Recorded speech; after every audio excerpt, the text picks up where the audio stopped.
वक्रतुंड महाकाय सूर्यकोटि समप्रभा निर्विघ्नं कुरु मे देव सर्वकार्येषु सर्वदा।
अब हम बात करेंगे प्रश्नावली 3.2 के सवाल नंबर 2 के पहले भाग पर।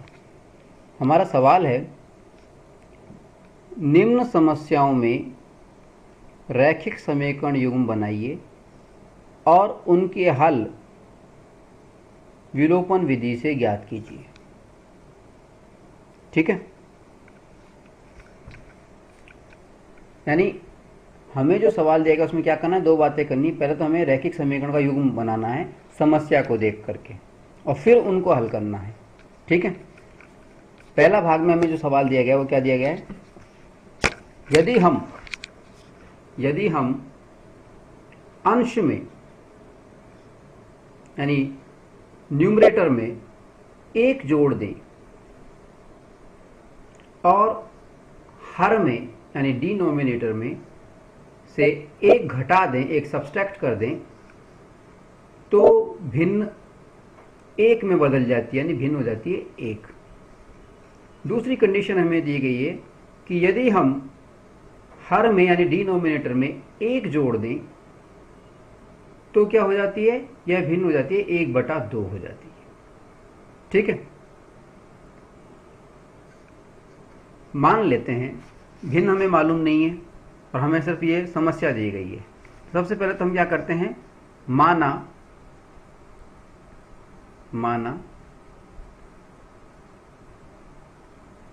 भिन्न है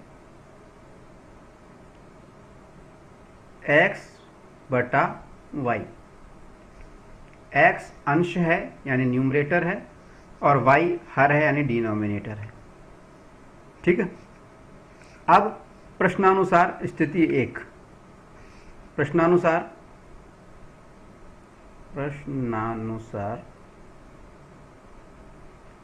स्थिति 1, स्थिति 1। प्रश्नानुसार स्थिति 1 क्या है, वो है कि ये जो भिन्न है x/y, इसके अंदर अंश में एक जोड़ दें, यानी x के अंदर अगर हम एक जोड़ दें यानी x+1 कर दें और हर में से यानी डिनोमिनेटर में से एक घटा दें, यानी y में से एक घटा दें। ठीक है, तो ये क्या बन जाती है भिन्न, ये बन जाती है 1, तो ये बन जाती है 1। ठीक है, स्थिति 1 तो ये हो गई हमारी। इसी तरह से स्थिति 1 की जैसे हम स्थिति 2 की बात करें, स्थिति 2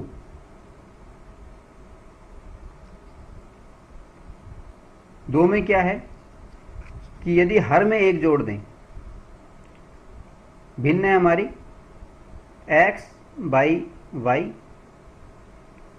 यदि हर में हम एक जोड़ दें, हर में एक जोड़ दिया हमने, तो ये क्या हो जाती है हमारी, अगर हम एक जोड़ दें तो ये हो जाती है 1/2।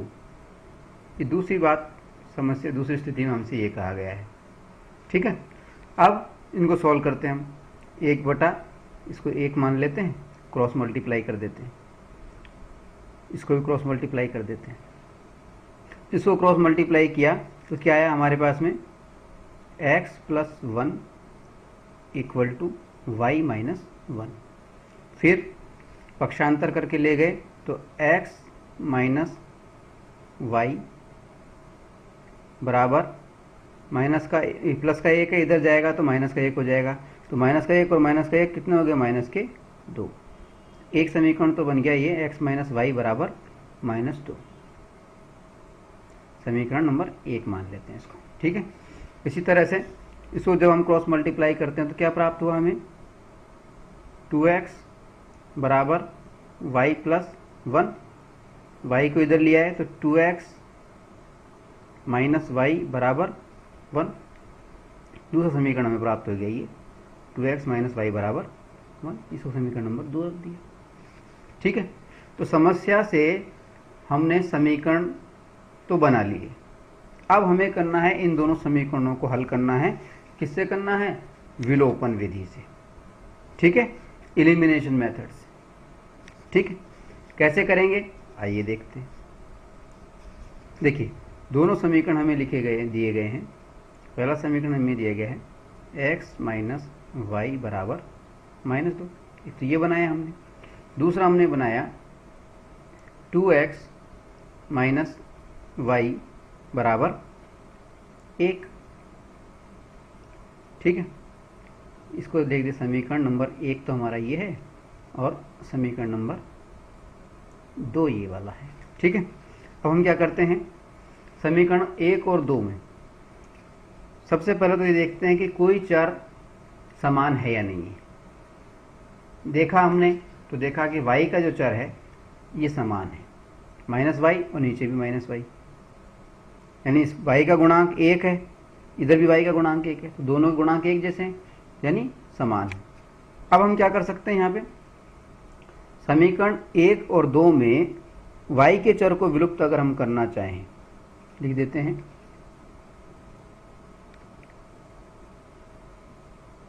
समीकरण 1 व 2 में चर y को विलुप्त करने हेतु आवश्यक संक्रिया ऑपरेशन, यानी संक्रिया क्या करने पर, व्यवकलन। अगर y को हम काटना चाहें तो कैसे कटेंगे, दोनों समान है, असमान होंगे जब कटते हैं ना, असमान कब होंगे, तब हम माइनस की संक्रिया करें इसके साथ में। तो यहाँ पर लिखते हैं सब्सट्रैक्शन या व्यवकलन करने पर व्यवकलन क्रिया कैसे करेंगे, देखिए माइनस की संक्रिया की हमने तो यहाँ पे चिन्ह बदल दिए, माइनस का इधर प्लस का चिन्ह हो गया, इधर माइनस का चिन्ह हो गया, माइनस का y और नीचे प्लस का y ये कट गया, इधर माइनस का 2x ऊपर प्लस का x, तो ये माइनस का x बच गया, बराबर इधर माइनस का 2 और नीचे माइनस का 1, तो ये हो गया माइनस का 3। ठीक है, x बराबर माइनस माइनस कट गया, 3 आ गया, x का मान आ गया 3। ठीक है, x का मान 3 आते ही हम क्या लिख देते हैं, x का मान समीकरण एक में रखने पर, समीकरण एक में रखने पर, ठीक है। समीकरण एक क्या है हमारा? समीकरण एक है हमारा x माइनस वाई बराबर -2। अब x की जगह पे हमें -3 लिखना है। x की जगह पे हमने लिख दिया -3 माइनस वाई बराबर -2, और माइनस वाई बराबर हो गया -2, और उधर आकर के प्लस का 3 हो जाएगा। ये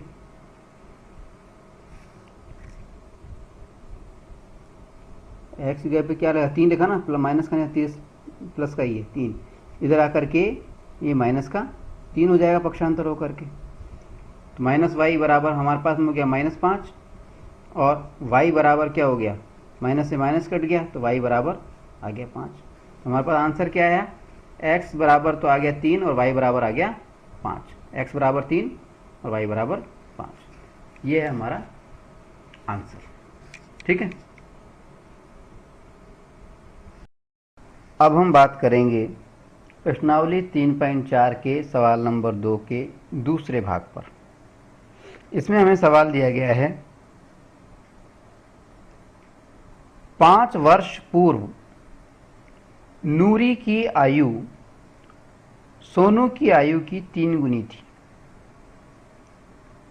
और 10 वर्ष पश्चात नूरी की आयु सोनी की आयु की 2 गुनी हो जाएगी। बताइए नूरी और सोनू की वर्तमान आयु क्या है, ठीक है। 5 years ago Noori was thrice as old as Sonu. 10 years later Nuri will be twice as old as Sonu.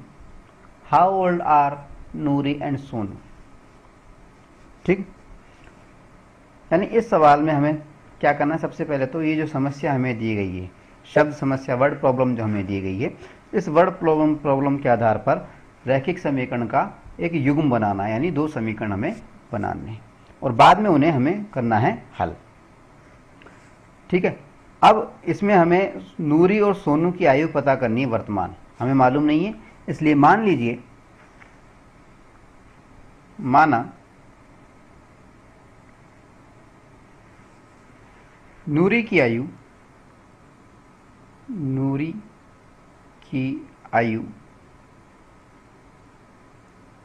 x वर्ष है, एवं सोनू की आयु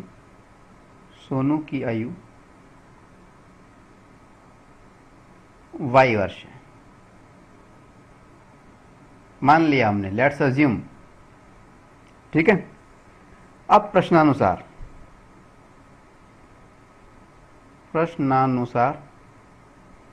बीजीय निरूपण करने पर, या प्रश्नानुसार स्थिति 1,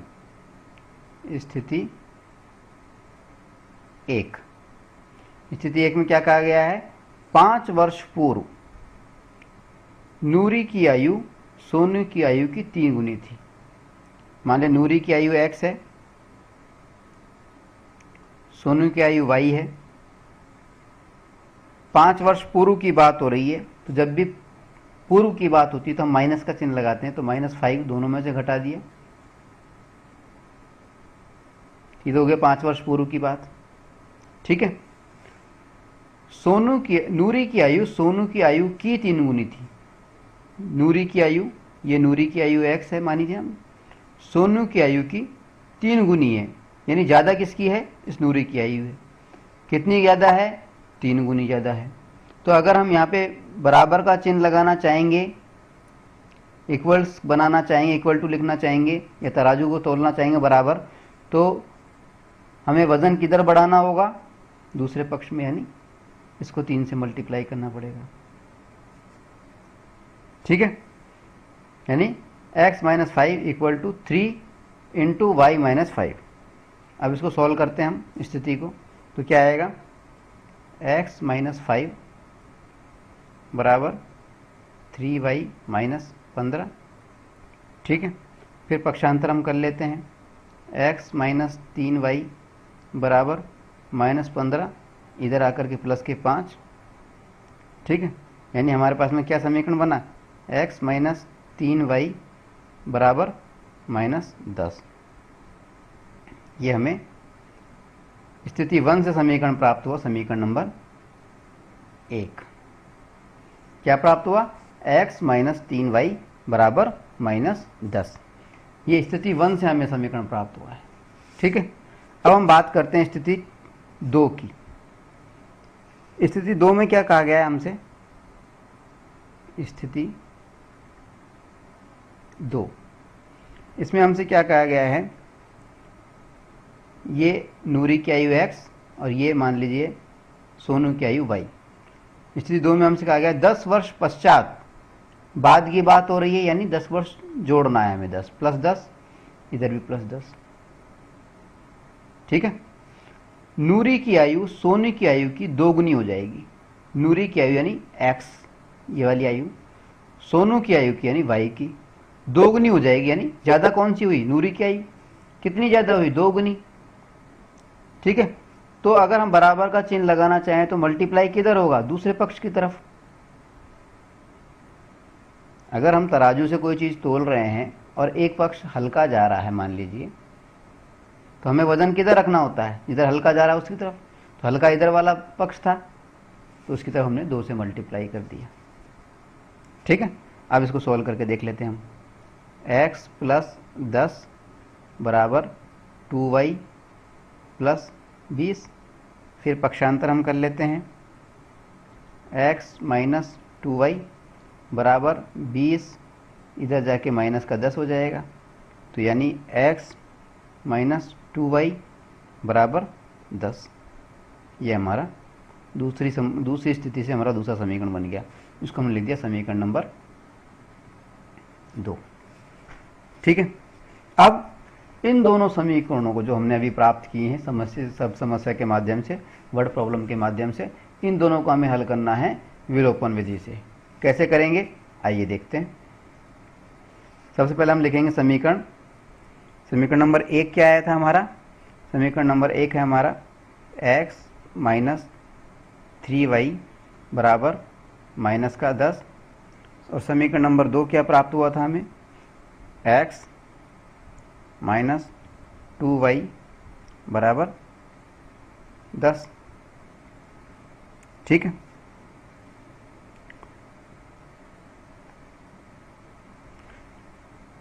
ये समीकरण नंबर 1 और ये समीकरण नंबर 2। अब विलोपन विधि से हमें करना है इसको हल। तो कैसे करते हैं, सबसे पहले तो हम देखते हैं कि कोई एक चर जो है उसका गुणांक समान है या नहीं है। यहाँ साफ दिख रहा है कि x के गुणांक हमें समान नज़र आ रहे हैं। अब जिसके समान गुणांक नज़र आ रहे हैं उस समान गुणांक को हमें, गुणांक वाले जो चर है उसको हमें विलुप्त करना है। तो विलुप्त करने के लिए हमें कौन सी संक्रिया करनी पड़ेगी, देखिए दोनों तरफ प्लस प्लस हैं, अगर अपोजिट होते तो कट जाते। तो अपोजिट करने के लिए क्या करना पड़ेगा, व्यवकलन। ठीक है, यहाँ पे हमें लिखना पड़ेगा समीकरण 1 व 2 में चर x को विलुप्त करने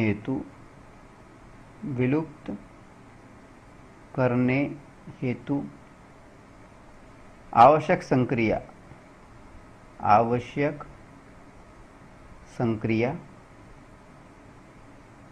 का नाम लिख देंगे। फिर संक्रिया कौन सी है, व्यवकलन यानी सब्सट्रैक्शन, यानी बाकी व्यवकलन करने पर। व्यवकलन की संक्रिया करेंगे, कैसे करेंगे, देखिए x माइनस 3y बराबर -10, दूसरे लिखा हुआ है x माइनस 2y बराबर 10। व्यवकलन की संक्रिया कर रहे हैं अपन, यानी चिन्ह बदलने हैं, ये माइनस का चिन्ह प्लस और ये माइनस और x और प्लस का x कट गया, इधर माइनस के 3y, नीचे प्लस के 2y, घट करके माइनस का y आ जाएगा। क्या आ जाएगा, माइनस का y बराबर, इधर ऊपर माइनस के 10 थे, नीचे भी माइनस का 10 बन गया, तो माइनस के 20, y बराबर माइनस से माइनस कट गया, y बराबर 20 आ गया। ठीक है, y का मान क्या आ गया 20। ठीक है, अब जब y का मान 20 आ गया तो हम क्या करते हैं, y का मान समीकरण 1 में रख देते हैं। ठीक है, y का मान समीकरण 1 में रखने पर y बराबर क्या आया था हमारा 20। समीकरण 1 क्या है हमारा, समीकरण 1 है हमारा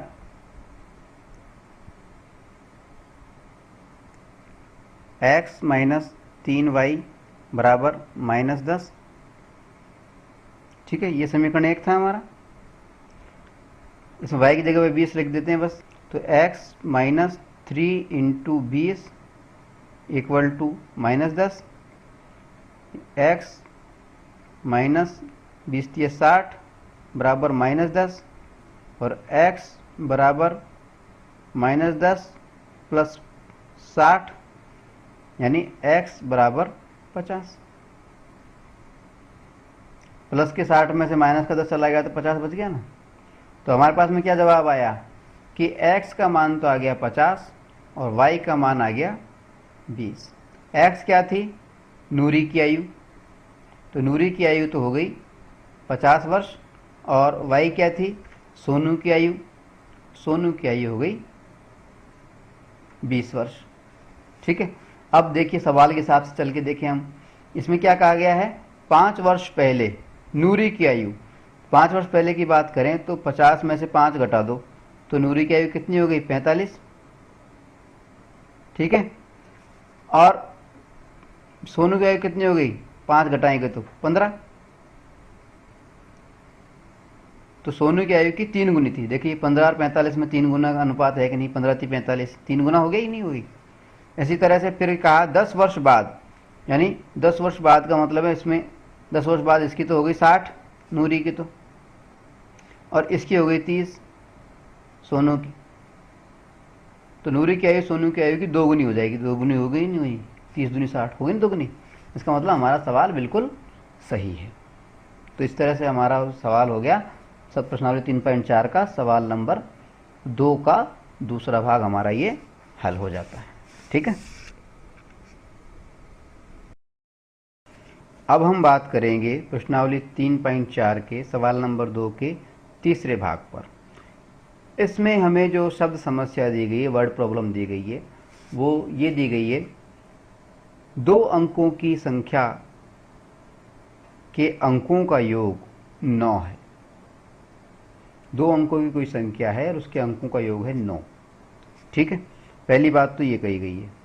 दूसरी बात कही गई है, इस संख्या का 9 गुना, 2 अंकों की जो भी संख्या है उसका 9 गुना, और इस संख्या के अंकों को पलटने से बनी संख्या का 2 गुना बराबर है। इस संख्या का 9 गुना संख्या के अंकों को पलटने से बनी संख्या का 2 गुना है, यानी इस संख्या का 9 गुना और संख्या को के अंकों को पलटने से बनी जो संख्या है उसका 2 गुना, दोनों बराबर है। ठीक है, इस तरह के सवाल को हमने उदाहरण नंबर 13 में भी पहले हल किया था, और इस तरह के सवालों को हल करने से पहले हमें संख्याओं को उनके प्रसारित रूप में लिखना आना चाहिए, जैसा कि हम आपको पहले बता चुके हैं। संख्याओं को प्रसारित रूप में कैसे लिखते हैं, मान लीजिए कोई संख्या दी गई है 527। अब इसको प्रसारित रूप में मान लीजिए हमें लिखना है, तो कैसे लिखेंगे, इकाई वाला अंक जो है 7, इसको तो मल्टीप्लाई करेंगे 1 से, क्योंकि इकाई का अंक है, वंश का अंक है। दहाई वाला यानी टेंस वाला जो अंक है यानी 2 जो है, इसको मल्टीप्लाई करेंगे 10 से यानी 10 से, दहाई से। सैकड़े वाला जो अंक है यानी 100 वाला जो अंक है यानी 5 जो है, इसको मल्टीप्लाई करेंगे 100 से, सैकड़े से या 100 से। ठीक है, फिर इनको हम इक्वल टू 20 और इक्वल टू 500, और फिर इसको हम इस तरह से लिख देते हैं 500 plus 20 plus 7 equals to 5 to 7। इस तरह से हम प्रसारित रूप में संख्याओं को लिखते हैं। इस सवाल को हल करने से पहले हमें प्रसारित रूप में लिखना संख्याओं को आना चाहिए, ठीक है, क्योंकि इस चीज़ का प्रयोग इसमें होगा, ठीक है। अब हम करते हैं सवाल को हल। हमारा सवाल क्या कहता है? हमारा सवाल ये कहता है कि 2 अंकों की संख्याओं का जो योग है वो है 9। संख्याएं हमें पता नहीं है, इतना ज़रूर पता है 2 अंक हैं। तो हम मान लेते हैं, माना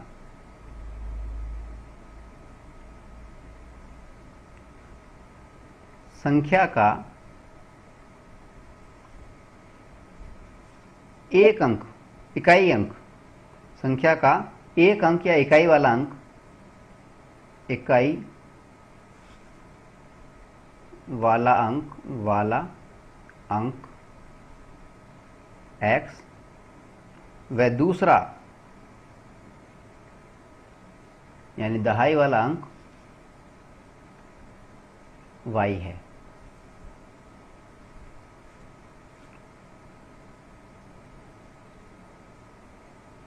और वो संख्या, वह संख्या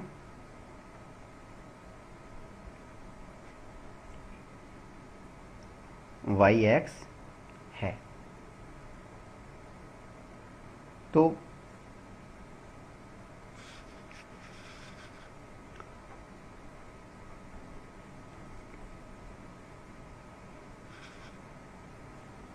पहली चीज, प्रश्नानुसार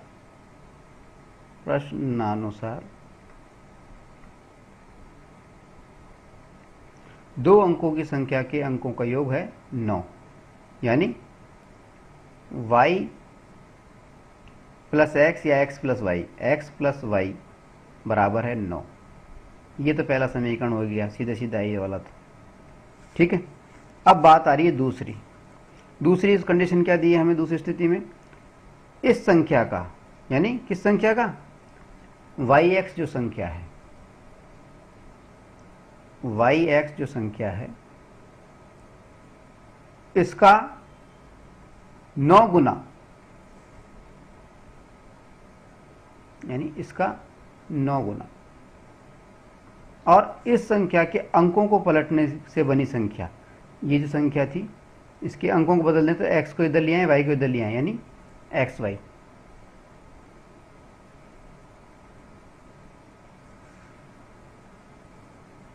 यानी yx संख्या का 9 गुना xy संख्या के 2 गुने के बराबर, ठीक है। अब ये yx और xy, इनका प्रसारित रूप हम लिख देते हैं। तो प्रसारित रूप में जब हम लिखेंगे तो कैसे लिखेंगे? देखिए, xy को क्या लिख सकते हैं? y और x को अगर हमें प्रसारित रूप में लिखना हो तो x को तो हम मल्टीप्लाई करेंगे 1 से और y को करेंगे 10 से। यानी हम क्या लिखेंगे? yx की जगह पर, yx की जगह पर लिखेंगे x प्लस 10y या 10y प्लस x, एक ही बात है, ठीक है। इसी तरह से एक्स वाई को क्या लिखेंगे हम? अगर एक्स वाई की बात करें तो एक्स और वाई को प्रसारित रूप में लिखना हो तो वाई को तो हम मल्टीप्लाई करेंगे 1 से और एक्स को करेंगे 10 से। तो इसको हम क्या लिखेंगे?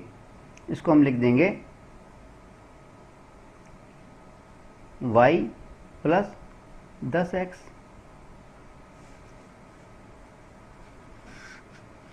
ठीक है, y प्लस 10x, ठीक है।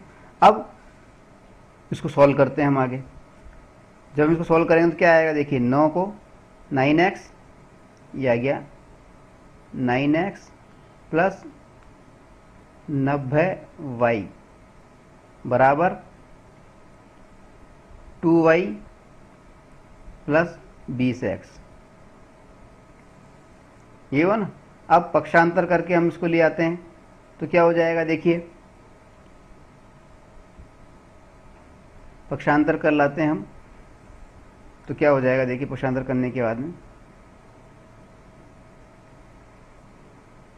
ये हो जाएगा हमारे पास में 9x minus 20x plus 90y minus 2y बराबर 0। ठीक है, अब x x को देखें, y y को देखते हैं। 90y प्लस का, ये माइनस का 2y, तो घट करके कितना बच गया, प्लस का 88y, तो प्लस का तो 88y, तो ये हो गया। इधर 9x प्लस का 20x माइनस के घट करके कितने आ जाएंगे, 11x माइनस के 11x, ये हो गए। माइनस 11x प्लस 88y बराबर 0। अब हम इसमें 11 कॉमन ले लेते हैं। 11 कॉमन ले लेते तो क्या बचेगा हमारे पास में, माइनस का 11 कॉमन ले लेते हैं हम। माइनस का 11, माइनस 11 कॉमन ले लिया अपन ने, तो क्या हो गया, माइनस 11 का डिवाइड इसमें कर देंगे तो ये तो x बच जाएगा प्लस 8, प्लस की जगह माइनस हो जाएगा, माइनस का कॉमन लिया था ना, तो माइनस मल्टीप्लाई होगा तो ये x माइनस 8 y बराबर 0। तो ये हमारा समीकरण 2 बन जाएगा। क्या हुआ, x माइनस 8y बराबर 0, समीकरण 2। अब हमें समीकरण 1 और 2 इन दोनों को हल करना है विलोपन विधि से। कैसे करेंगे, आइए देखते हैं। देखिए, समीकरण 1 हमारा क्या बना था, समीकरण 1 हमारा बना था x प्लस वाई बराबर 9, और समीकरण 2 हमारा बना है x माइनस 8y बराबर 0। ठीक है, अब इसको विलोपन विधि से हमें हल करना है। कैसे करते हैं विलोपन विधि से, विलोपन विधि का मतलब है किसी एक चर को विलुप्त करना है। सबसे पहले हमें ये देखना है कि इसमें विलुप्त होने लायक चर कौन सा है या नहीं है। विलुप्त होने लायक का मतलब है कि पहली बात तो देखो समान होने चाहिए उनके गुणांक, और फिर चिन्ह विपरीत होने चाहिए। ठीक है, तो देखिए इसमें x के गुणांक समान है, तो x का चर और चिन्ह लेकिन जरूर समान है, तो x का गुणांक विलुप्त किया जा सकता है। x का जो ये चर है ये विलुप्त किया जा सकता है। कैसे विलुप्त किया जा सकता है, इसको हम लिख देते हैं समीकरण 1, और ये लिख दिया समीकरण 2। ठीक है, यहाँ लिख दिया समीकरण 1 व 2 में चर x को विलुप्त करने हेतु, किसको विलुप्त कर रहे हैं हम, चर x को विलुप्त करने हेतु आवश्यक संक्रिया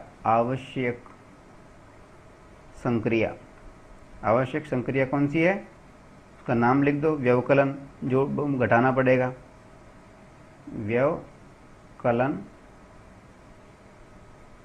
करने पर व्यवकलन कैसे करेंगे, माइनस का चिन्ह लगा देंगे, यहाँ पे व्यवकलन दिखा दिया, नीचे चिन्ह बदल दिए, ये माइनस, ये प्लस, और ये वाला माइनस। माइनस का x और प्लस का x कट गया, इधर प्लस के 9y है और नीचे प्लस का 8y हो गया, तो ये हो गया 9y बराबर 9, और ये 0, 9 हो गया। y बराबर 9/9 कटेगा, 1 आ गया, y का मान आ गया 1। y बराबर क्या आ गया, 1। अब हम क्या करते हैं, y का मान समीकरण 1 में रखने पर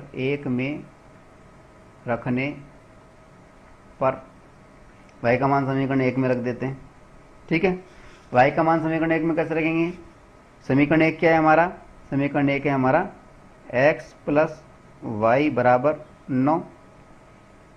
अब y की जगह पे 1 लिख देते हैं हम, तो x प्लस 1 बराबर 9, और x बराबर क्या हो गया, 9 माइनस 1, यानी x का मान क्या आ गया, 8। 9 में से 1 गया तो 8। हमारे पास में क्या आया जवाब, x बराबर तो 8 हो गया और y बराबर 1 आ गया। अब बात आती है संख्या की, तो अब संख्या कैसे बनी, पहली संख्या हमारी कौन सी थी, पहली संख्या थी हमारी yx, तो y की जगह पर तो हमने लिख दिया 1 और x जगह पर लिख दिया 8। तो एक संख्या तो थी हमारी 18, दूसरी संख्या थी हमारी xy, यानी वो हो गई हमारी 8 और 1 81।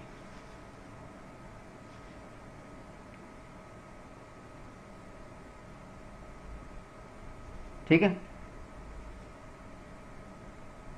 हमारी संख्या का आंसर क्या आ जाएगा 18।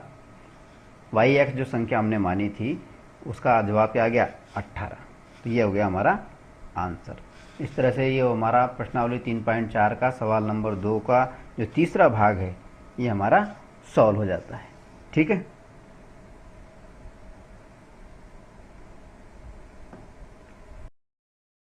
अब हम बात करेंगे प्रश्नावली 3.4 के सवाल नंबर 2 के चौथे भाग पर। हमें इसमें जो शब्द समस्या दी गई है, वर्ड प्रॉब्लम दी गई है, उसमें हमसे कहा गया है मीना 2000 रुपये निकालने के लिए एक बैंक गई। उसने खजांची से, अकाउंटेंट से 50 रुपये, कैशियर से 50 रुपये तथा 100 रुपये के नोट देने के लिए कहा। मीना ने कुल 25 नोट प्राप्त किए। याद कीजिए कि उसने 50 रुपये और 100 रुपये के कितने कितने नोट प्राप्त किए। Meena went to a bank to withdraw Rs 2000. She asked the cashier to give her Rs 50 and Rs 100 notes only. Meena got 25 notes in all. Find how many notes of Rs 50 and Rs 100 she received.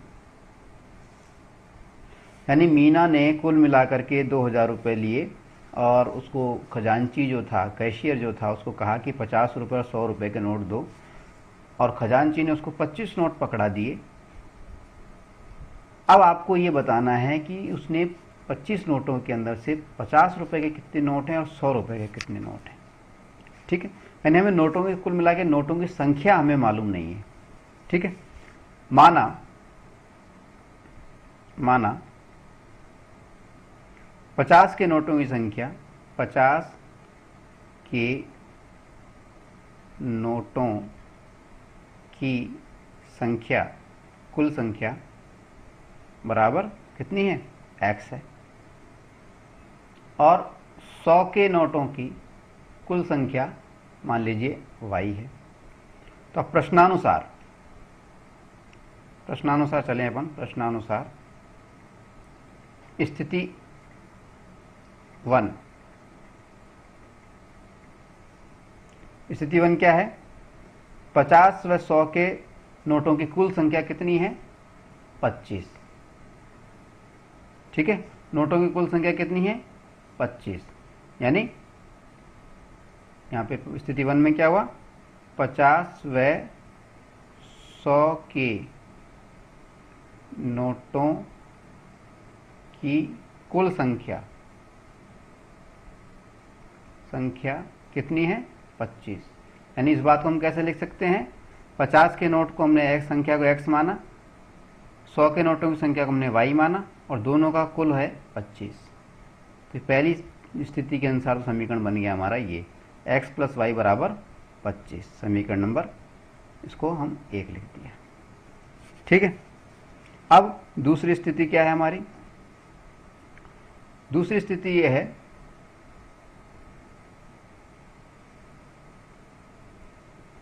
कि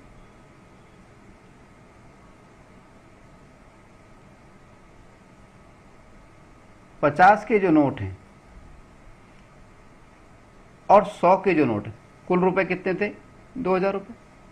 यानी 50 के जो note हैं, 50 के note हैं, नोटों की संख्या यानी 50 के नोटों की संख्या कितनी हुई? 50 इंटू नोटों की संख्या x मानी थी अपन ने, यानी 50x, और 100 के नोटों की संख्या कितनी हुई? 100 इंटू संख्या मानी थी y, तो ये हो गया 100y। और ये दोनों मिलाकर कितने हैं? 50x प्लस 100y बराबर कितने हैं? 2000। यही है ना? अब इसके अंदर मान लीजिए जो समीकरण हमें प्राप्त हुआ है, इसके अंदर हम 50 का ही भाग लगा दें सब जगह पे, तो हमें क्या समीकरण प्राप्त हो जाएगा, 50 से 50 कट जाएगा तो ये तो हो जाएगा x प्लस 2y बराबर 40। दूसरा समीकरण हमें क्या प्राप्त हो गया, x प्लस 2y बराबर 40, दूसरा समीकरण नंबर 2। ठीक है, तो दोनों स्थितियों के हमें दो समीकरण प्राप्त हो गए। अब हमें क्या करना है, इन दोनों समीकरणों को हल करना है विलोपन विधि से। कैसे करेंगे आइए देखते हैं। देखिए समीकरण नंबर 1 हमने लिखा, समीकरण 1 है हमारा x प्लस वाई बराबर 25, समीकरण 1। और समीकरण नंबर 2 हमारा बना x प्लस 2y बराबर 40, ये हमारा बना समीकरण 2। अब समीकरण 1 और 2 में, समीकरण 1 व 2 में समान चर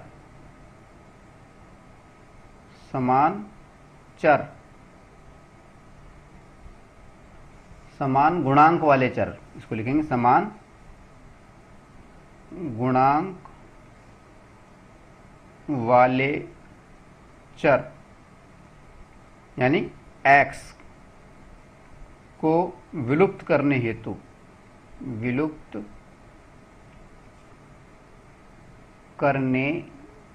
हेतु आवश्यक संक्रिया यानी ऑपरेशन संक्रिया, कौन सी संक्रिया करनी पड़ेगी, व्यवकलन यानी सब्ट्रैक्शन करने पर। यानी ये जो दो हैं, इसके अंदर समान गुणांक वाला चर कौन सा है, x। अब इसको विलुप्त करना है हमें, तो सब्ट्रैक्शन की संक्रिया करेंगे, यानी माइनस की संक्रिया करेंगे। कैसे करते हैं, चिन्ह बदल जाते हैं नीचे, माइनस माइनस और ये भी माइनस, माइनस का x और प्लस का x, ये कट गया, माइनस के 2y प्लस के y, तो माइनस के y बच जाएंगे, बराबर माइनस के 40 हैं, ऊपर प्लस के 25 हैं, यानी माइनस के कितने बच गए, 15। यानी y बराबर कितना हो गया, y बराबर माइनस माइनस कट गया, 15 आ गया। y का मान कितना आ गया, 15। अब क्या करेंगे हम, y का मान समीकरण 1 में रखने पर,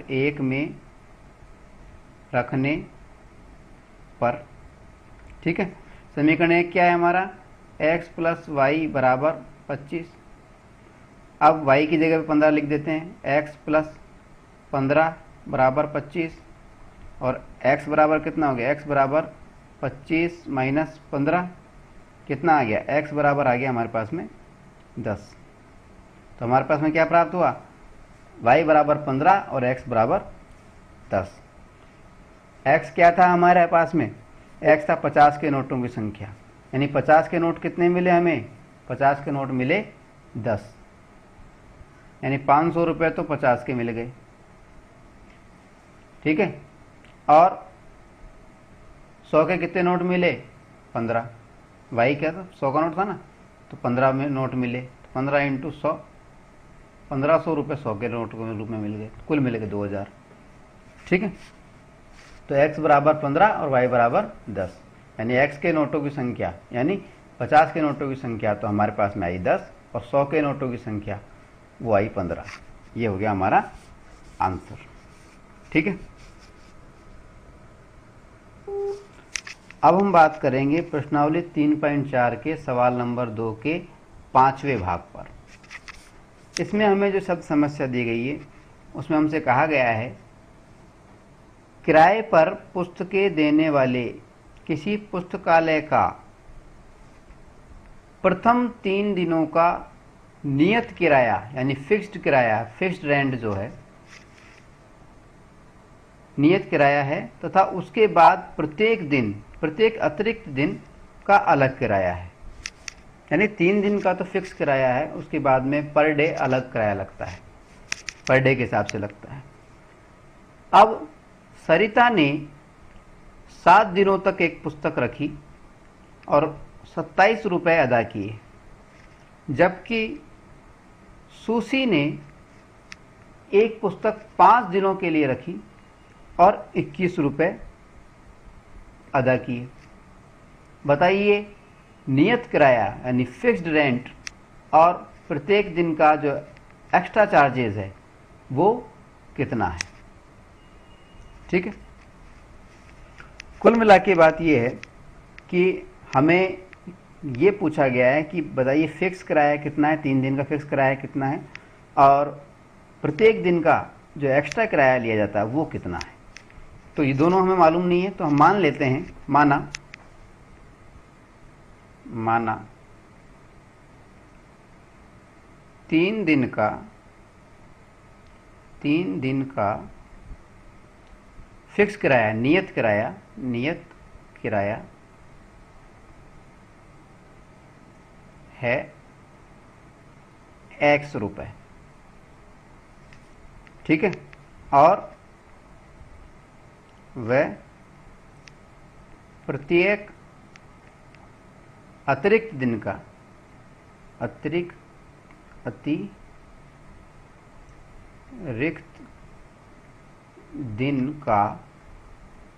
किराया है Y रुपया। ठीक है, तो अब प्रश्नानुसार आ जाओ। आप सरिता की बात करते हैं। स्थिति 1, प्रश्नानुसार स्थिति 1, सरिता की बात कर रहे हैं। सरिता, इसने क्या किया है, 7 दिन के लिए किताब ली थी, 7 दिन की। अब 7 दिन में 3 दिन तो इसके नियत हो गए, फिक्स किराए के लिए हो गए, और 4 दिन इसके हो गए अतिरिक्त किराए के हिसाब से। ठीक है, यानी इसको हम कैसे लिखेंगे, फिक्स किराया कितना है 3 दिन का, वो है X, और प्रत्येक अतिरिक्त दिन यानी 4 दिन का 4Y। ठीक है, कितने चुकाए इसने, 27 रुपये। ठीक है, तो एक समीकरण तो हमारा बन गया X + 4Y = 27। ठीक है, इसी तरह अगर हम स्थिति 2 की बात करें, प्रश्नानुसार स्थिति नंबर 2, इसमें क्या कहा गया है हमसे, सुसी है और उसने 5 दिन किताब रखी है। ठीक है, 5 दिन में से 3 दिन तो हो गए नियत किराया यानी फिक्स किराया, और 2 दिन हो गए उसके एक्स्ट्रा। ठीक है, नियत किराया को तो हमने लिख दिया X और अतिरिक्त किराया को लिख दिया 2Y। ठीक है ना, Y 1 दिन का किराया है तो 2 दिन का किराया 2Y हो गया। ठीक है, ये कितना चुकाया इसने, X + 2Y करके 21 रुपया। ये हो गया हमारा दूसरा समीकरण। समझ में आई? तो ये तो समस्या, शब्द समस्या को देख करके, वर्ड प्रॉब्लम को देख करके हमने 2 समीकरण बना लिए हैं। अब हमें इन दोनों समीकरणों को, समीकरण नंबर 1 और समीकरण नंबर 2 को हल करना है। किससे, विलोपन विधि से। कैसे करेंगे, आइए देखते हैं। दोनों समीकरण को लिख लेते हैं। पहला समीकरण हमारा है X + 4Y = 27। दूसरा समीकरण है X + 2Y = 21। अब इन दोनों समीकरणों को हल करने के लिए क्या करते हैं हम, विलोपन विधि से हल करने के लिए चर X को विलुप्त करना है। तो यहां पे हमें लिख देंगे समीकरण 1 व 2 में समान गुणांक वाले चर, समान गुणांक वाला चर कौन सा है, X, समान गुणांक वाले चर X को विलुप्त करने हेतु करने हेतु आवश्यक संक्रिया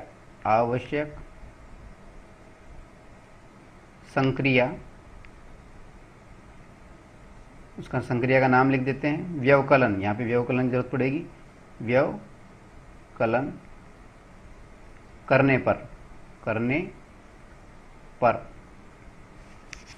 व्यवकलन करेंगे। कैसे करेंगे? देखिए, माइनस का चिन्ह लगा दिया, व्यवकलन कर रहे हैं हम, चिन्ह बदल दिए, नीचे माइनस माइनस और माइनस, प्लस का x और माइनस का x ये कट गया, प्लस के 4y नीचे माइनस के 2y घट करके 2y आ गया हमारे पास में, बराबर प्लस के 27 नीचे माइनस के 21 बच गया हमारे पास में कितना 6, 2y बराबर 6 और y बराबर 6/2 यानी 3। तो y का मान आ गया हमारे पास में 3। y का मान प्राप्त होते हम क्या करते हैं? y का मान समीकरण 1 में रखने पर